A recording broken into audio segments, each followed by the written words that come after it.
Welcome to the What is Stoicism podcast. It's likely that today you'll be judged in some form. Other people will have their say on your actions. It's natural human behaviour. We all rely on our reasoning skills, experience and principles to determine whether we approve or disapprove of what others are doing. And that point's worth remembering when someone next passes judgment on you. Everyone judges everyone else by their own standards. For that reason, the judgment often says more about the judge than the person being judged. I can't believe you did that can be a thin mask for I wouldn't or couldn't have done that. If you're taking a risk to better yourself or committing to a more virtuous path, you may inadvertently expose someone else's unwillingness to do the same. As Marcus Aurelius wrote in his Meditations, there's no reason to be overly upset by this kind of judgment.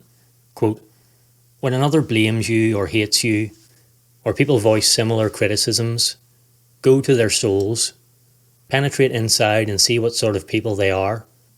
You will realise that there is no need to be racked with anxiety that they should hold any particular opinion about you." End quote. Instead of working to improve what they feel are their own shortcomings, some will seek to be dismissive of your attempts to grow. Fortunately, that's not your responsibility, it's theirs. But it's not an excuse to resent them or even shame them for their attitude. In these cases, it's more apt to feel sympathy than anger toward the person intent on judging you. Perhaps you can help them. Perhaps you can influence them to believe in their own capabilities.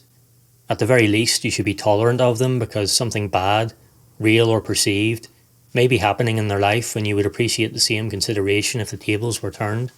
From Marcus Aurelius again, quote, "Enter people's minds, and you'll find the judges you're so afraid of, and how judiciously they judge themselves." End quote. The Stoic virtues will often help you to do things that many other people won't. Courage will help you speak up when other people remain quiet and face your fears while other people avoid theirs.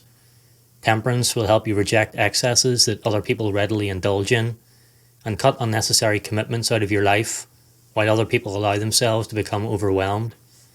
Wisdom will help you make decisions based on right reason while other people will only think about what benefits them, and learn from your experiences while other people will continue to make the same mistakes.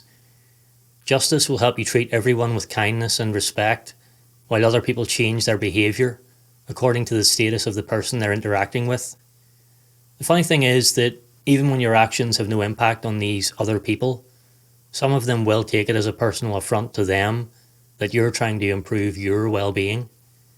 You're willing to look within and get to know yourself, whereas they're not. You're willing to have difficult conversations with yourself in the name of self-improvement, whereas they're not. You're willing to put in a little bit of daily effort to strive for something better, whereas they're not. The way they perceive it, your willingness amplifies their unwillingness. The sad thing is that such people may live their whole lives without ever truly knowing themselves, simply because they couldn't bring themselves to engage in self-reflection. It's not that we should feel superior about this.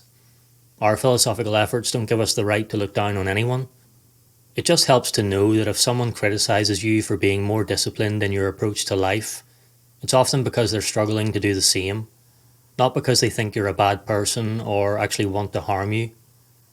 Again, it's something the virtue of justice helps us with. Not caring about people's opinions in these scenarios is fine, but that doesn't mean you shouldn't care about the people holding those opinions.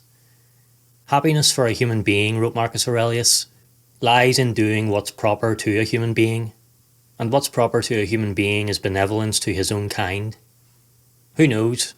After their initial resistance, your critics may even come to find your consistent efforts inspiring and begin their own journey of self-discovery and improvement. What could be a better compliment than that?